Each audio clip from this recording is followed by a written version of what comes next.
My name is Robert Anderson, but everyone calls me Bob, and I'm 58 years old. For the past 30 years, I've been working double shifts at Ford Motor Company in Detroit, building the cars that put food on American tables. After my wife Sarah passed from cancer, when our son Marcus was just 12, I became both mother and father to that boy. I sacrificed everything sold. My beloved Harley worked weekends, and even helped him buy his first house by co-signing the mortgage and paying $1,800 every month. This Christmas, I was ready to spend quality time with Marcus, his wife, and my granddaughter, but one phone call changed everything forever. Before we dive into this story, I'd love to know where you're watching from. Please hit that like button if you've ever felt unappreciated by family, and don't forget to subscribe because what happened next will show you exactly how I handled my son's shocking disrespect. Trust me, you won't want to miss how this unfolds. You know, when you spend 3 decades working your fingers to the bone for someone you love, you expect at least basic respect in return. Every morning at 5:30, I'd wake up in my small 2-bedroom house on Maple Street, the same house where Marcus grew up, where I taught him to throw a baseball in the backyard, where we carved his first jack-o'-lantern on the front porch. The walls still hold memories of our life together. There's the pencil marks on the kitchen door frame tracking his height from age 5 to 18. The dent in the living room wall from when he learned to ride his bike indoors during a Michigan blizzard. These weren't just marks on a wall, they were proof of a childhood I'd worked myself to exhaustion to provide. At Ford, I'd earned my way up to foreman supervising 23 guys on the assembly line. The work was hard, honest labor, the kind that leaves your hands permanently stained with motor oil and your back aching every night. But I never complained because every paycheck meant Marcus could have what other kids had. Soccer cleats, school trips, a decent Christmas morning. When Sarah got sick, those were the darkest days of my life. Watching the woman you love waste away while trying to shield your 12-year-old son from the harsh reality of cancer, that's a pain that never fully heals. But even in her final days, Sarah made me promise I'd give Marcus the best life possible. I kept that promise maybe too well. After the funeral, it was just Marcus and me against the world.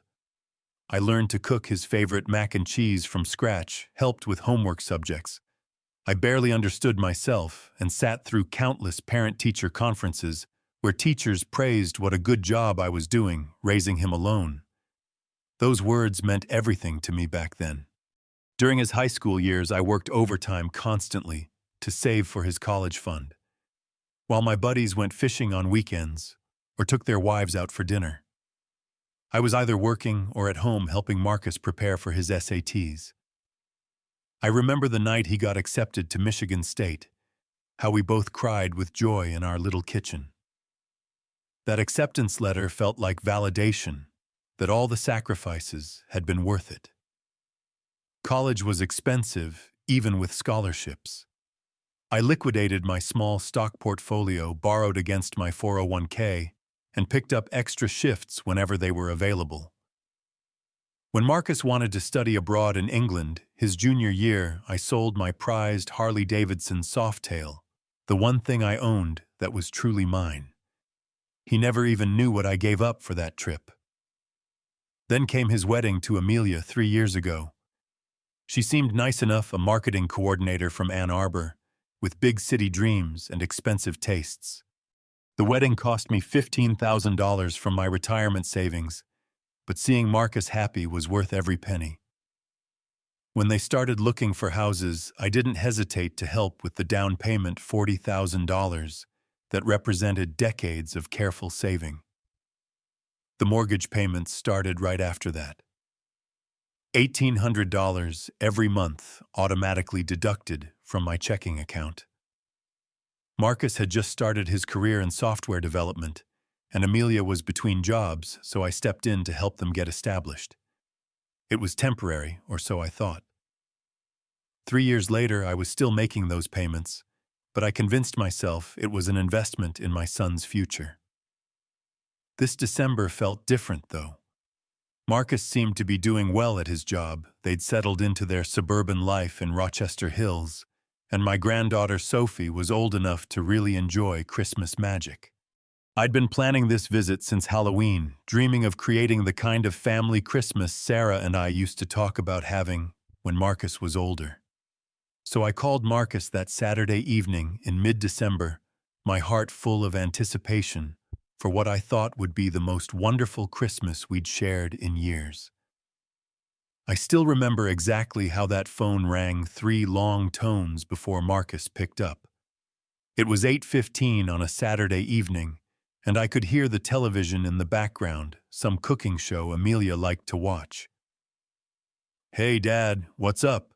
Marcus said, and something in his voice should have warned me. There was a flatness there, a distance I'd been choosing to ignore for months. But I was too excited to pay attention to warning signs. "Marcus, son, I was just finalizing the Christmas plans," I said, settling into my worn leather recliner with my notepad full of ideas. "I've got the whole week mapped out. I thought we could take Sophie to see the Christmas lights at the Detroit Zoo, maybe catch that new animated movie she's been wanting to see. And I learned how to make that fancy hot chocolate with the whipped cream and cinnamon she loves." There was a pause longer than it should have been. "Dad, about Christmas. Oh, and I bought Sophie that art set she mentioned, the one with all the colored pencils and sketch pads. And for you and Amelia, well, you'll have to wait and see, but I think you'll be surprised." I was practically bouncing in my chair, thrilled to share my preparations. I even watched some YouTube videos to learn how to make Amelia's favorite lemon bars from scratch. "Dad, can you hold on a second?" I heard him cover the phone, muffled voices in the background, Amelia saying something I couldn't quite make out. When he came back, his voice had changed completely. "Listen, we need to talk about the Christmas visit." Something cold settled in my stomach. "What about it, son? I already took the time off work like we discussed. I'll drive up on the 23rd, stay through New Year's Day. We talked about this last month." "Yeah, that's the thing, Dad." Marcus cleared his throat, and I could practically see him pacing their kitchen, the way he did when he was nervous. "To be honest, I'm not really excited about having you here for that long." The words hit me like a physical blow. I actually set down my notepad and gripped the arm of my chair, sure I'd misheard him. "I'm sorry, what did you say?"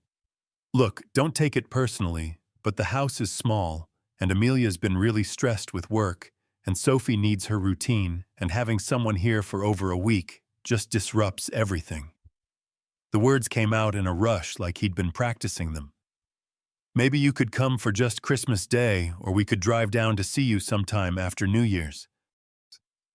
I sat in stunned silence, staring at the Christmas tree I'd set up in the corner, the one I'd decorated with ornaments I'd been collecting all year specifically to show Sophie. "Marcus, I don't understand. We've been planning this for months. I have everything ready. I took vacation days." "Dad, you're being dramatic. It's just Christmas. We'll celebrate, just not for a whole week." That's when I heard Amelia's voice in the background, clear enough this time that I couldn't miss it. "Tell him we need our boundaries respected. This is our home." Boundaries. That word hit me like ice water. I'd been helping pay for their home for 3 years, working extra hours to afford those mortgage payments, and now I needed to respect their boundaries about visiting it. "Marcus," I said, trying to keep my voice steady, "can you put me on speaker so I can talk to both of you?" There was hesitation, then the sound changed. "Okay, Dad, you're on speaker."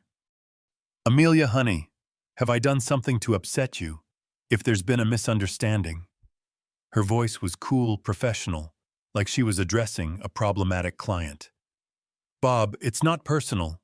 It's just about healthy family dynamics. We feel like we need more space to establish our own family traditions without feeling obligated to accommodate extended visits. Extended visits. I was being referred to as an extended visit in the home I'd helped them buy. I see. I took a deep breath, my mind racing. Well, I certainly don't want to impose on your family traditions. Marcus, when you have a minute this week, give me a call. We need to discuss a few things. Dad, don't be upset, we can work something out. I'm not upset, son. I'm just thinking clearly for the first time in a long while. You both have a good evening. I hung up before either of them could respond, sitting in the sudden quiet of my house, staring at all the Christmas preparations I'd made for people who didn't want me around. The irony wasn't lost on me that I'd been too considerate to impose my presence on them, while they'd had no problem imposing their financial needs on me for 3 years straight. That night, I didn't sleep at all. Instead, I sat in my kitchen drinking coffee and adding up numbers on the back of an envelope, calculating exactly how much of my life I'd invested in a son who couldn't even pretend to be excited about seeing his father at Christmas. 3 o'clock in the morning found me still sitting at my kitchen table, surrounded by bank statements and old photographs. The coffee had gone cold hours ago, but I kept sipping it anyway, trying to make sense of how I'd gotten to this point. Outside, snow was beginning to fall, the kind of gentle Michigan snow that Sarah used to say looked like God was shaking out his feather pillows. That's when the memories really started flooding back, each one more painful than the last, now that I understood how little they'd apparently meant to my son. I remembered the night Sarah died, how Marcus, barely 13, had crawled into bed with me, shaking with fear and grief. "Dad, what are we going to do?" he'd whispered, and I'd held him tight, promising him that nothing would change, that I'd take care of everything. Maybe that was my first mistake, promising that nothing would change when everything already had. The next morning, I'd called my supervisor and arranged for family leave.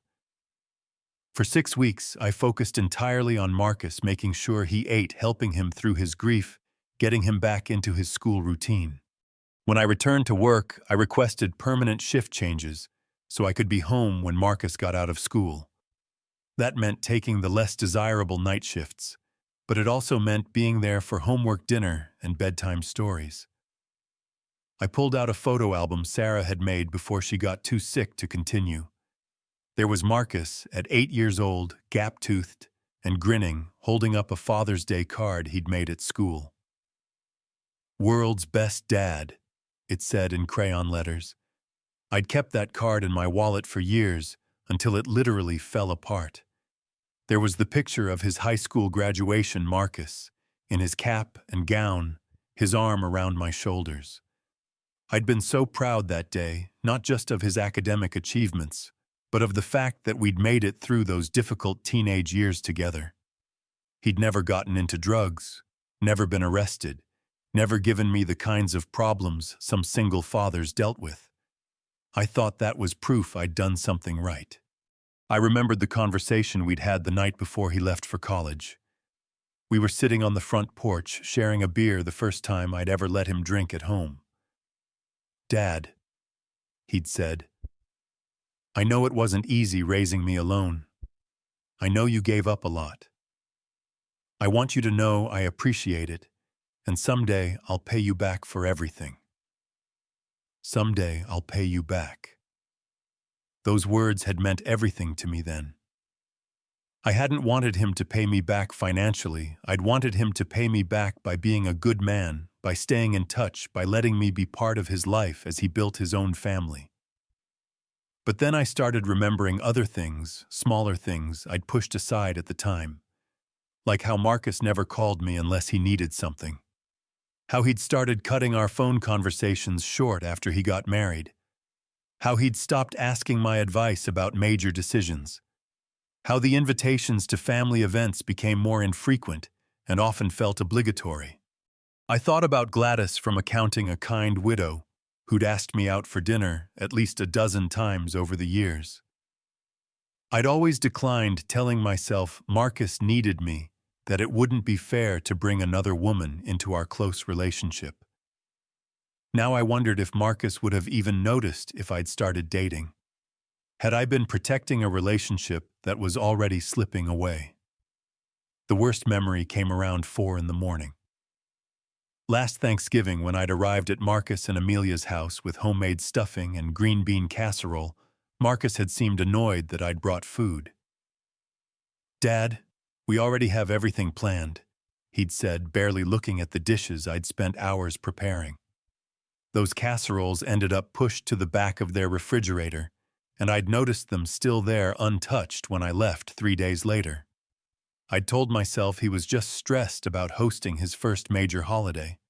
I'd made excuses for every slight, every shortened phone call, every forgotten birthday card. But sitting there in my kitchen at 4 a.m, I finally admitted to myself what I'd been refusing to see. My son had outgrown me, and instead of letting him go gracefully, I'd been clinging harder, trying to buy his attention with mortgage payments and constant availability. The realization was devastating, but it was also clarifying. I'd spent 6 years since Marcus became an adult, trying to maintain the same relationship we'd had when he was a dependent child. I'd never adjusted to the fact that he was now a man with his own family, his own priorities, his own life that didn't revolve around me. But that didn't excuse the casual cruelty of what he'd said about Christmas. There's a difference between growing apart naturally and deliberately hurting someone who's done nothing but love and support you.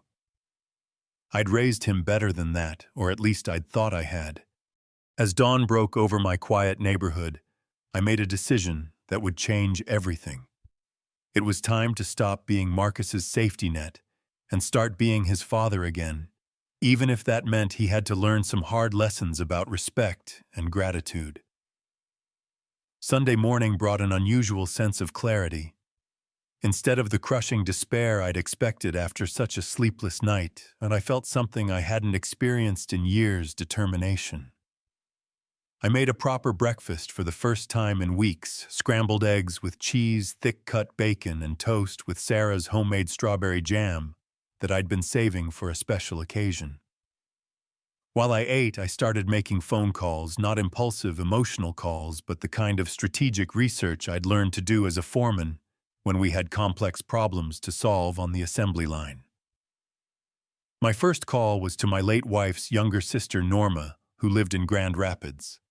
Norma had always been the family diplomat, the one who stayed in touch with everyone and somehow managed to know all the family news without seeming nosy. More importantly, she'd maintained a relationship with Amelia through social media and occasional phone calls. "Bob, honey, how are you doing?"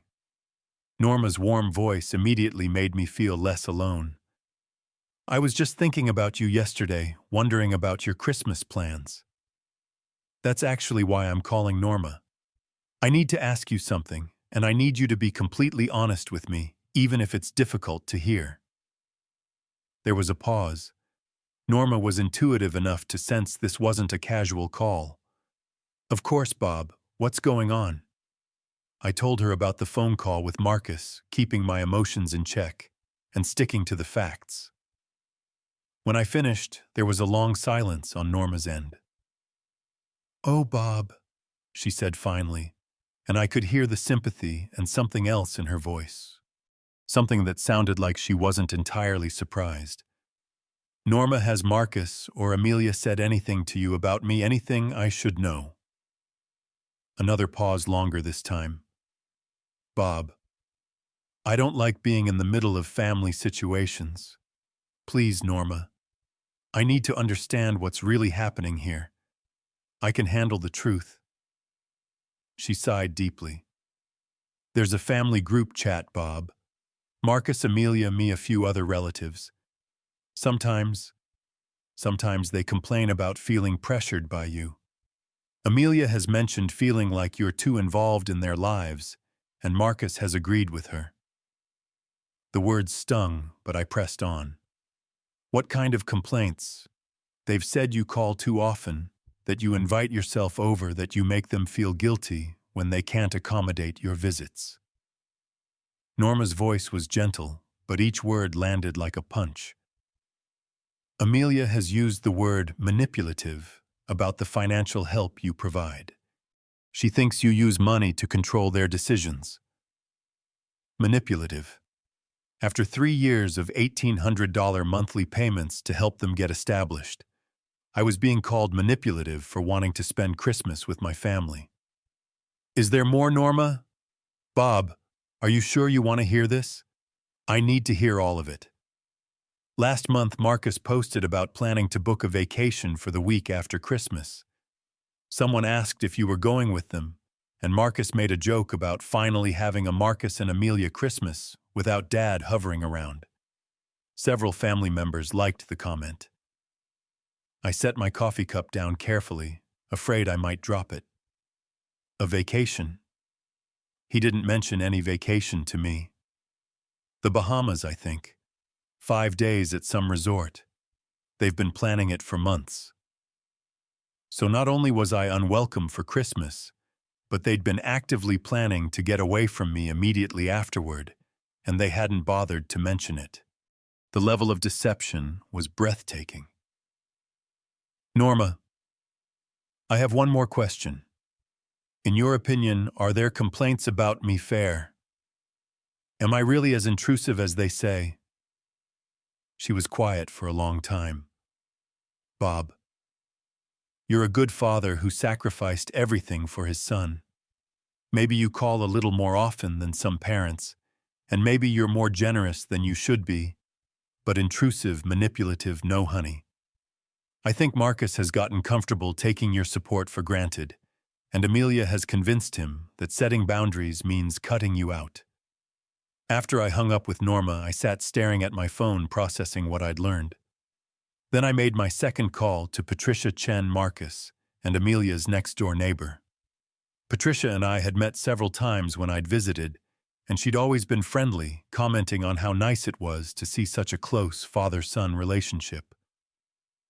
Mr. Anderson, what a nice surprise, Patricia said when she answered. How are you doing? I'm well, Patricia. I hope you don't mind me calling, but I wanted to ask you about something. You've lived next to Marcus and Amelia for 2 years now? Just about, yes. They're lovely neighbors. Patricia, this might seem like an odd question, but do I visit too often? When you see me, does it seem excessive? There was an uncomfortable laugh. Mr. Anderson, I don't think I've seen you there more than maybe 6 or 7 times total since they moved in. You're hardly there enough to be a bother. 6 or 7 times in 2 years. So much for their claims that I was constantly inviting myself over. Patricia, have they ever mentioned me to you in the context of family visits or anything like that? She hesitated, clearly uncomfortable. Well, I don't like to repeat private conversations. Please, Patricia. It's important. Last summer they had a backyard barbecue, and I mentioned that it would be nice to meet more of their family. Amelia said they preferred to keep family visits to a minimum because, and I'm quoting here, some family members don't know when to leave. I assumed she was talking about her side of the family. Some family members don't know when to leave. I'd never overstayed a welcome in my life, and Marcus had never once asked me to leave early or indicated I should go home sooner. My final call was to Dolores Rodriguez, an old friend from high school, who'd become a family law attorney. We'd stayed in touch over the years, and she'd handled some legal paperwork for me when Sarah died. Bob Anderson, as I live and breathe, Dolores said cheerfully. Don't tell me you're finally ready to start dating again. I have a lovely cousin who's been divorced for 2 years and specifically asked about eligible men our age.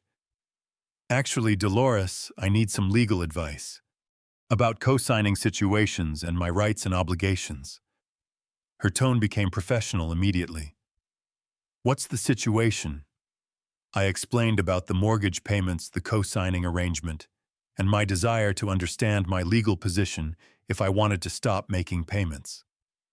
Bob, as a co-signer, you're legally obligated to pay if Marcus defaults, but you have no legal obligation to continue paying if he's capable of making the payments himself. If you stop paying and he takes over successfully, you're in the clear. The only risk is if he can't or won't make the payments and defaults, which would affect both of your credit scores. What if he can afford the payments, but chooses not to make them out of spite? Then he's deliberately damaging his own credit score, and there's nothing legally preventing you from stopping your payments.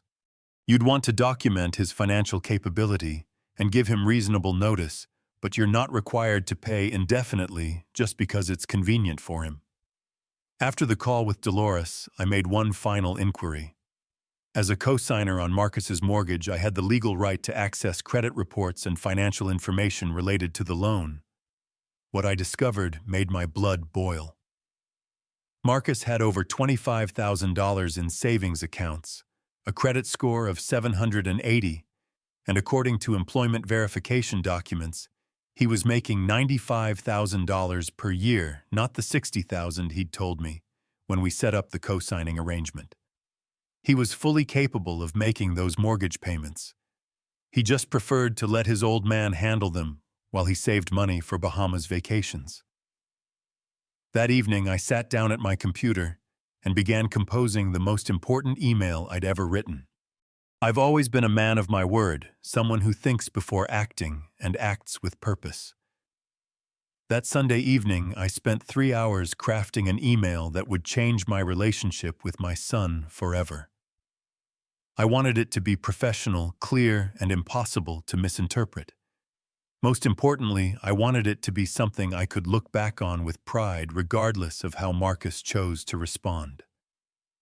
The subject line was simple: important changes regarding our financial arrangement. I began with a calm, factual tone.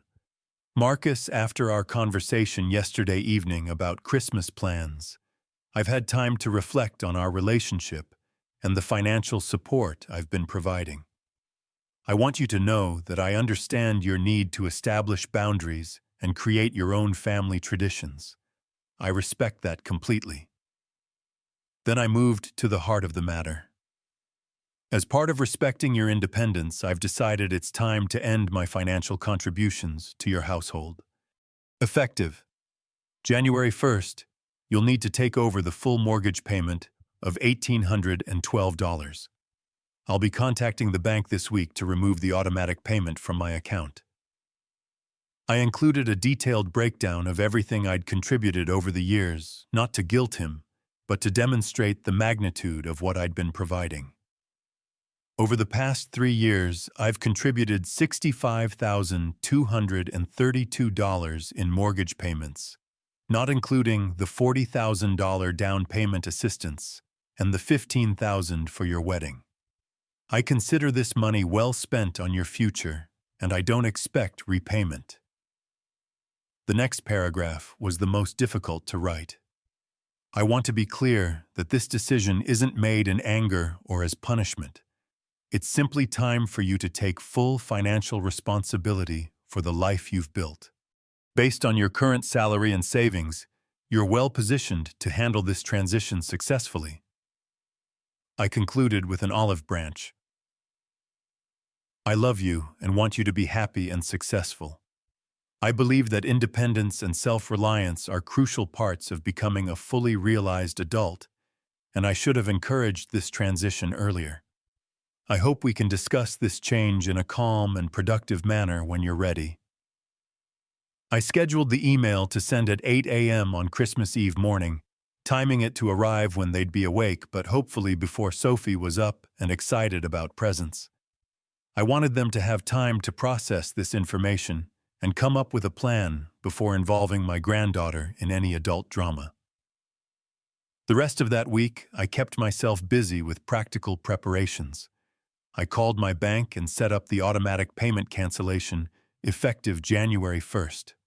I made an appointment with Wilma Hendricks, a travel agent I'd known for years, to discuss cruise options for early spring. I called Charles Manning, a financial advisor who'd been trying to get me to diversify my investments for years. "Bob," Charles said during our Tuesday morning meeting.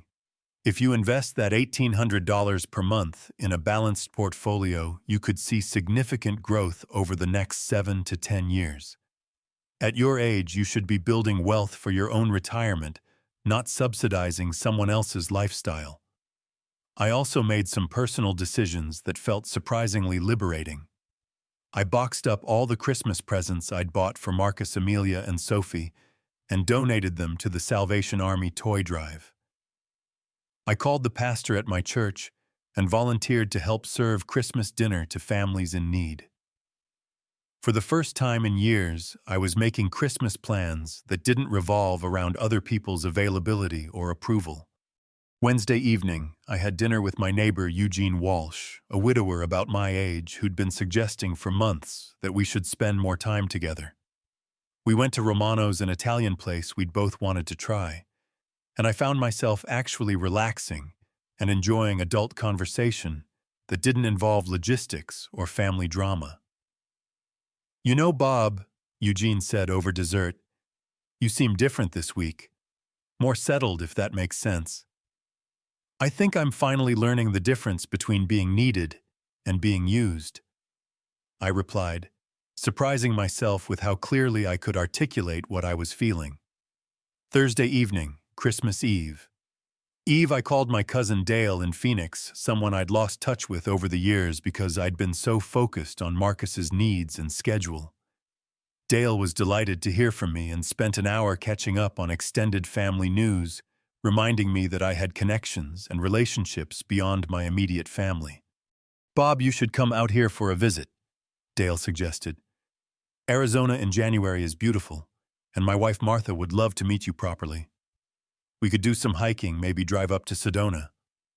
For the first time in years, I seriously considered taking a vacation that had nothing to do with accommodating Marcus's schedule or preferences. The idea felt both terrifying and exhilarating. Christmas Eve morning arrived crisp and clear, with fresh snow covering the ground and sunshine streaming through my kitchen windows. I made myself a proper breakfast, read the newspaper cover to cover, and checked my email one final time before the automatic send. At exactly 8 a.m., my carefully crafted message appeared in Marcus's inbox, and my phone was fully charged and ready for whatever came next. The first call came at 8:47 a.m., just as I was settling down with my second cup of coffee and the Detroit Free Press sports section. Marcus's name appeared on my caller ID, and I could picture him sitting at his kitchen island laptop open. Amelia probably hovering nearby, both of them in various states of panic and disbelief. I let it ring 3 times before answering, keeping my voice calm and pleasant. "Good morning, Marcus. Merry Christmas Eve." "Dad, what the hell is this email supposed to mean?" His voice was tight with stress and barely controlled panic. Gone was the casual dismissiveness from our previous conversation. "You can't just stop paying the mortgage without warning." "Actually, son, I can, and I did give you warning. You're receiving a full week's notice before the change takes effect." I took a sip of coffee, noting how steady my hand was. "I also provided detailed financial documentation showing that you're more than capable of handling the payments yourself." "That's not the point, Dad. You can't just make unilateral decisions about financial commitments." The irony was stunning. "Marcus, you made a unilateral decision about our Christmas plans without consulting me about how I might feel. I'm simply extending you the same courtesy regarding financial arrangements." I could hear muffled conversation in the background, Amelia saying something urgent that I couldn't quite make out. Marcus came back on the line with a different approach, his voice taking on the wheedling tone he'd used as a teenager when he wanted something. "Look, Dad, if this is about Christmas, we can work something out. Maybe you could come for a few days after all." "Marcus, this isn't about Christmas. This is about independence and respect and the natural progression of adult relationships." I stood up and walked to my front window, watching neighbors heading to work on this day before the holiday. You told me you need boundaries, and I'm giving you the ultimate boundary: complete financial independence. The conversation continued for 23 minutes, with Marcus cycling through anger, bargaining, guilt trips, and finally, desperate pleading. I remained calm throughout, occasionally redirecting him back to practical matters, like when he needed to contact the mortgage company and how to set up automatic payments from his own account. "Dad, this is financial abuse," he said at one point, and I actually laughed. "Son, financial abuse would be threatening to harm you economically unless you comply with my demands. I'm literally doing the opposite. I'm removing myself from your financial picture entirely so you can make decisions without any influence from me whatsoever." By the time we hung up, Marcus had agreed to contact the mortgage company immediately and take over the payments, though he made it clear he considered my decision rash and hurtful. The second call came 2 hours later. This time it was Amelia, and her approach was completely different from her husband's. Gone was the cool professional distance from our previous interaction, replaced by tears and desperate sweetness. "Bob, please, I think there's been a terrible misunderstanding." She began, her voice thick with what sounded like genuine emotion. "I never meant to make you feel unwelcome for Christmas. We love having you visit. We just thought maybe a shorter visit would be better for everyone." "Amelia, I appreciate you calling, but this decision isn't about hurt feelings. It's about what's appropriate for a 32-year-old man and his family. But we depend on that help, Bob. We've made financial commitments based on your support." This was the moment I'd been waiting for, the admission that they'd been counting on my money while simultaneously treating me as an inconvenience. "What financial commitments would those be, Amelia? The Bahamas vacation you booked for next week?" The silence stretched so long I thought the call had dropped. Finally, she whispered, "How did you know about that?" "I know about a lot of things, Amelia. I know about the family group chat where you call me manipulative. I know about Marcus telling relatives he wants a Christmas without Dad hovering around. I know about your complaints to neighbors about family members who don't know when to leave." My voice remained calm, but each word was carefully chosen for maximum impact. "Bob, we never meant—" "What you meant, Amelia, is that you wanted my financial support without my personal presence. That's not how family relationships work." She tried several more approaches, including bringing up Sophie and how much she'd miss her grandfather, but I'd anticipated every argument. By the time that call ended, Amelia had reluctantly agreed that they could handle the mortgage payments themselves. The third call came that afternoon from Norma, clearly attempting to mediate on Marcus's behalf. "Bob, honey, Marcus called me crying. He's really shaken up about this." "I'm sure he is, Norma. Having your financial safety net removed can be scary, even when you don't actually need it.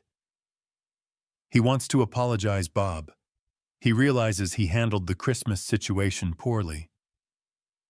"I'm glad to hear that, Norma, but the apology doesn't change anything. This transition needs to happen regardless of how anyone feels about it." The final call of the day came at 9:30 p.m. Marcus again, but this time his voice was different, quieter, more thoughtful. "Dad, I've been thinking all day about what you said, and I want you to know that I called the mortgage company. I've set up automatic payments starting January 1st. "That's good, son. I'm proud of you for handling it responsibly. I also want to apologize. Not just about Christmas, but about taking your help for granted. You've been incredibly generous, and I haven't been grateful enough." This was the conversation I'd been hoping for all along. "Marcus, I don't need gratitude for helping my son succeed, but I do need respect, and I need honesty, and I need you to recognize that I'm a person with feelings, not just a resource to be managed." You're right, Dad. And I want to make this right between us. There's nothing to make right, son. There's just a relationship to rebuild properly, this time between two adults who respect each other. We talked for another hour, the most honest conversation we'd had in years. By the time I went to bed that Christmas Eve, I felt something I hadn't experienced in a very long time, genuine hope for the future of our relationship. 3 months later, I'm sitting in my backyard on a warm March afternoon, watching Sophie help me plant tomato seeds in the garden boxes I built over the winter. She's chattering about her new art class and asking if I'll teach her how to use the wood-burning kit I bought her for her birthday. The relationship with Marcus didn't magically heal overnight, but it did begin changing in ways I never expected. 2 weeks after the mortgage incident, he called to invite me for Sunday dinner, a genuine invitation with no ulterior motives. When I arrived, he had something waiting for me, a detailed spreadsheet showing their household budget, including the mortgage payment, as proof that they were managing their finances responsibly. "I wanted you to see that we're doing fine, Dad," he said, and there was pride in his voice, the pride of a man who was taking care of his own family. "And I wanted to thank you for forcing me to grow up a little." Amelia's transformation was even more dramatic. The woman who had lectured me about boundaries was suddenly going out of her way to include me in family activities, but in a different way than before. Instead of the obligatory invitations I'd grown accustomed to, she started asking my opinion on things, consulting me about household projects, even requesting my famous spaghetti sauce recipe. "Bob," she said during one visit, "I owe you an apology that's bigger than I know how to give. I let my fear of losing Marcus make me see you as competition instead of family. That was wrong, and it was stupid." The most significant change was in Marcus himself. Taking over the mortgage payments seemed to trigger something in him, a sense of ownership and responsibility that extended beyond just finances. He started making decisions with more confidence, stopped second-guessing himself constantly, and began treating me less like a parent to be managed and more like a respected family member whose input he valued. The cruise I booked for April turned out to be exactly what I needed. 12 days in the Caribbean with a group of other singles and couples my age, no agenda except relaxation and exploration. I met fascinating people, tried new foods, learned to dance salsa, and remembered what it felt like to be Bob Anderson, the person, not just Bob Anderson, the father and financial provider. When I returned, tanned and energized, Marcus barely recognized me. "Dad, you look 10 years younger," he said, and I felt 10 years younger too. My relationship with Sophie deepened in unexpected ways once the family dynamics improved. Instead of being the grandfather who showed up with expensive gifts and desperate attention, I became the grandfather who taught practical skills, shared family stories, and provided a steady, reliable presence in her life. She started calling me unprompted just to chat about school or ask advice about friends. The financial independence I gained by stopping those mortgage payments opened up possibilities I'd never considered. Charles, my financial advisor, was right about the investment potential. That $1,800 per month, properly invested, was already showing promising growth. More importantly, I was using some of it to finally live my own life. I joined a hiking group that meets every Saturday morning. I started taking cooking classes at the community college. I even began dating Velma Martinez, a retired teacher I met at church, who shares my love of old movies and crossword puzzles. For the first time since Sarah died, I was building a life that belonged to me. The most profound change was internal. I stopped feeling guilty about having my own needs and desires. I stopped automatically saying yes to every request from Marcus, without considering whether it was reasonable or healthy. I learned to distinguish between helping and enabling, between love and codependence. Last month, Marcus asked me a question that would have been unthinkable 6 months ago. Dad, do you think I'm ready to refinance the house and maybe think about investment property?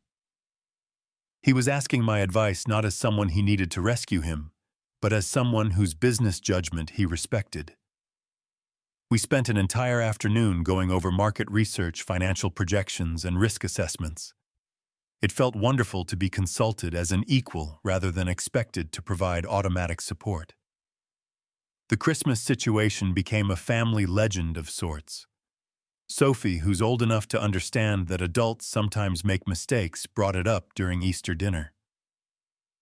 "Grandpa Bob," she said with 6-year-old directness, "Daddy told me you taught him about being responsible for his own house.